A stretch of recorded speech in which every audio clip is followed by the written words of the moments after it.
qofkii salaada hawinta oo daciifsada oo sidii loogu talagalay aan ula imaanin asagana 15 ciqaabood ayaa lagu ciqaabaa 5 adduunkaa lagula ciqaabaa 3 waa marka uu dhimanayo 3 qabriga ayaa dhexdiisa lagula ciqaabaa 3na marka uu qubuuraha ka soo baxayo adduunka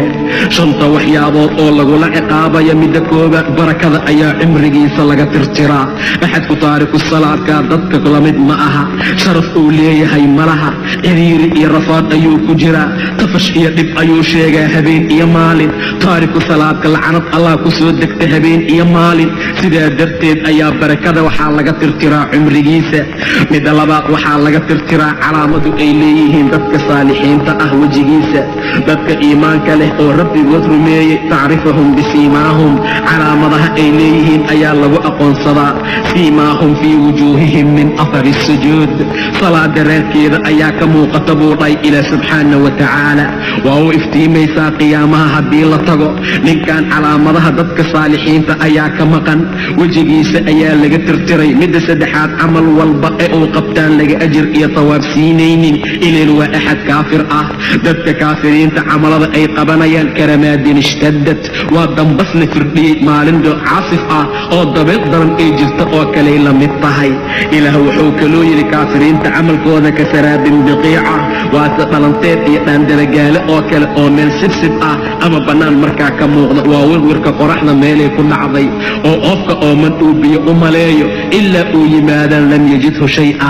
uusan waxba markaa ka helaynin wuxuu la mid yahay ka dulumaatin fii baxrin lujjiyin yaqshaahu min oo mataqaana uu daboolay mawj min fawqihi saxaab dulumaatun bacduhaa fawqa bacd waa mugdiyaalo qaarkood qaar kale uu saaran yahay idaa akhraja yadahu lam yakad yaraaha hadduu gacantiisa bannaan ka dhigo inuu arka sigi maayo qofkuusan ilaahay nuur u yeelin famaa lahu min nuur assalaatu nuur salaaduna waa nuur nuurkii ayaa ka maqan cimrigiisaa barakada laga tirtiray qiimo iyo wanaag uu leeyahay markaa male camal kasta uu sameeyaa laga ajir iyo tawaab siinaynin midda afaraad kor loogu qaadi maayo ducadiisa samada ilayhi yascadu alkalimu alطayib waalcamalu alsaalixu yarfacuh maca daalika camalkiisaan kor loo qaadayn ducadiisaan kor loo qaadaynin haybad iyo sharaf uu leeyahay ileen ma lehe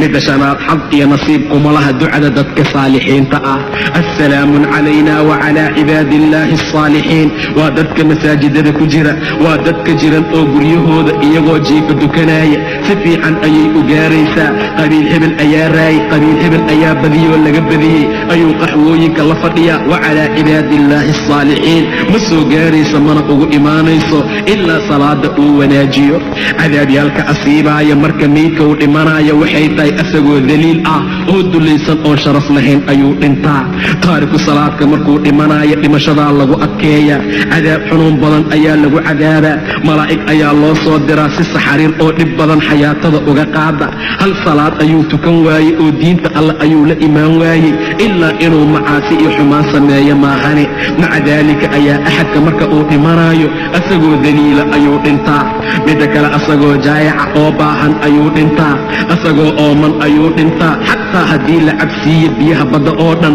waxay u tarayaan markaa malaha midda asiibaysa qabriga inta uu ku jiro qabrigiisaa laysku ciriiriyaa ilaa feerihiisa ay iska dhaafaan oo kuwii bidixda jiray ay midigta maraan kuwii midigta jirayna ay bidixda soo maraan qabrigaa lagu huriyaa taariku salaad gabdhaha salaada ka tegow ilaah u soo rujuuca musalsalyaalka ag fadhiyo cajalooyinka filinka habeen iyo maalin daarta taa ilaahya ka dhigtoo salaadaha aan u qumin una istaagin war ka soo kaca oo tawba keena waad u jeediin feeraha laisdhaafsiinaa qabriga inta lagu jiro midigtaa bidixda maraysa midigtana bidixday soo maraysaa qabrigaa laysku hurinaa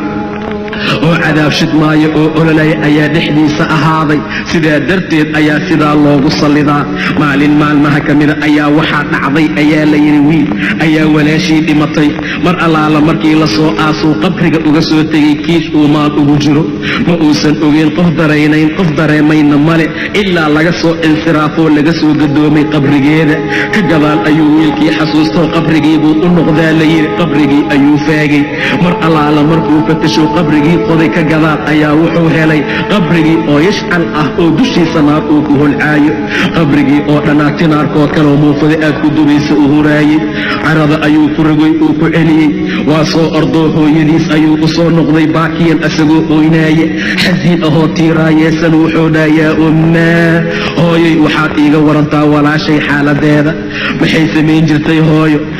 hooyadii waxay ku tiri maxaad ii su'aashay? hooyoy qabrigeedaan arkay buu dhahay oo dabka ololaaya oo naar ku shidmaaya. hooyadii way oysay ayadana waxay tiri wiilkeeyow walaashaa waxay ahayd tatahaawanu bisalaa, salaada ayay daciifsan jirtay, weliba bilkulliya ugama tegine wakhtigeeda ayay kadib dhigi jirtay. sidaa ayay noqonaysaa dadka salaada wakhtigeeda kadib dhigaaya, say xaaladoodu noqonaysaa man laa yusalli, qofkaan dukanin. gabadhii shaabadda ahayd oo xalay maqribkii cajladda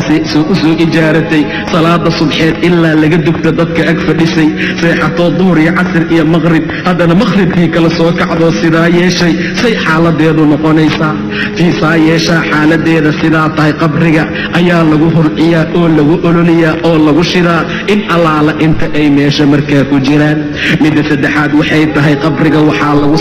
salidaa thucbaan iyo abeeso timihu ay ka dhaceen suntasay ugu badatay darteed, cijiyaalkiisa iyo waxyaabaha uu ku dhibaataynaayo ay aad iyo aad u adag yihiin. aniga abeesaan ahay buu leeyahay, suuraddiisu waa suuradda racdiga oo kale ama mtaqaanaa gubuca. rabbigay ayaa isoo amray saad u dayacday salaada inaan kuu dayaco, in sidaa laguu garaaco xilli walboo xilliga salaada la gaara ayuu u imaanaa. haddaba dhibkaasay leeyihiin dadka taariku salaadiinta ah. rabbi agtiisa qiimo iyo wanaag kuma lehee hala dadaalo, salaadana gadaal ha loo bilaabo. arrimooyinka asiibaaya marka qabriga laga soo baxo mowqifka la keeno xisaabkaa lagu adkeeyaa, rabbi ayaa u carooda, naarta ayaana la geliyaa. maalinta qiyaamo waa imaanayaa asagoo daliil ah oo dulaysan. ilaa rabbi wuxuu yidhi yowma yukshafu can saaqa wayudcawna ila asujuudi falaa yastatiicuun. maalinta saaqa iyo dhudhunka la faydaayo dhibka iyo rafaadka jira darteed oo dadka sujuudda loogu wacaayo, falaa yastatiicuuna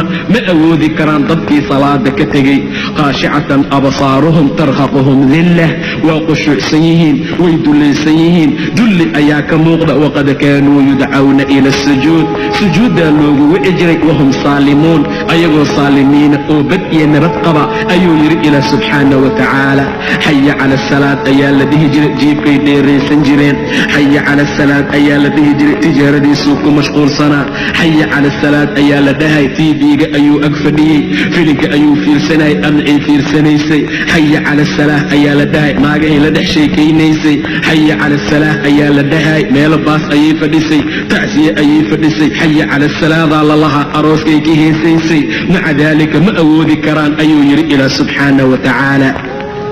saasaa markaa lagu bixinaa maalinta qiyaamaha. mowqifka marka la yimaado xisaabtankaa lagu adkeeyaa, dhibaato fara badan ayaa la gaarsiiyaa, mashaakil adag ayuu leeyahay. rasuulkaa duceeyey saxaabada oo yidhi allaahuma laa tadac fiina shaqiyan walaa maxruuma, mid shaqi ah iyo mid maxruum ahba rabbow dhexdeena ha ooga tegin. intaa ka gadaal ayay dhaheen ayuu yidhi atadruuna man ishaqiy, war ma taqaanin shaqiga iyo maxruumka? yaa waaye ayay dheheen rasuulka ilaahayow. qaala taariku salaa, midka salaada ka tegay waaye, midka salaada ka seexday waaye, waa midka aan salaada hagaajinin. ugu horayntii ilaah subxaana wa tacaala dhibaato fara badan ayuu ku sallidaa axadka taariku salaadka ah. jahanama waadi ayaa ku yaala, waadigaasaa la dhexgeliya, waa qofka taariku salaadka ah, waa lagu huriyaa. abeesooyin ayaa markaa ku jira iyo xayaar, halkii xaya tasqid raqabata albaciir, ratiga qoorkiisa ayuu la eg yahay, dherarkiisa waxaa loo socdaa hal bil. waxaa lagu sallidaa axadka salaada ka tegey, wuxuu ku daadin ama uu ku cadaabaa suntiisa jasadkiisa 70 sana, uma yataharaa laxmah, hilibkiisaa qubanaaya, waa la soo samaynaa. haddana taariku salaadka saasaa loo cadaabaa. ee dadku waa inay aad iyo aad u dadaalaan, rabbigoodna ay aaminaan, si ay taariku salaadnimada iyo dhibaatada ay leedahay uga baxaan. cuquubaadka ilaah subxaana wa tacaala uu ugu talagalay wax sahlan ma aha. aad iyo aad ayay u adag tahay, laakiin maanta faan bay noo noqotay. Maanta waxay noo noqotay arrin reer magaalnimo ah. Salaada qofkii dayaca ayaan la wax la dhahayn, qofkii salaada dayacaan qabiilka laga tiraynin, qofkii salaada dayacaan la ganaaxaynin, qofkii salaada dayacaan la waaninaynin, qofkii qaaraanka diidaa qabiilka laga tiraa, qofkii qaaraanka dhiibi waaya ayaa la ganaaxaa, qofkii qaaraanka dhiibi waaya loogu hanjabaa inaan ilmaha lala duugaynin, qofkii salaada ka taga qaaraanka dhiiba ninka ugu sarreeyaa loo arkaa. war sidaa ma ahee qofka salaada tukanayo qofka ugu sarreeya wuu arkaa. asagaa waxtar leh, asagaa qiimo iyo wanaag leh, asagaa sharaf alla agtiisa ku leh subxaanahu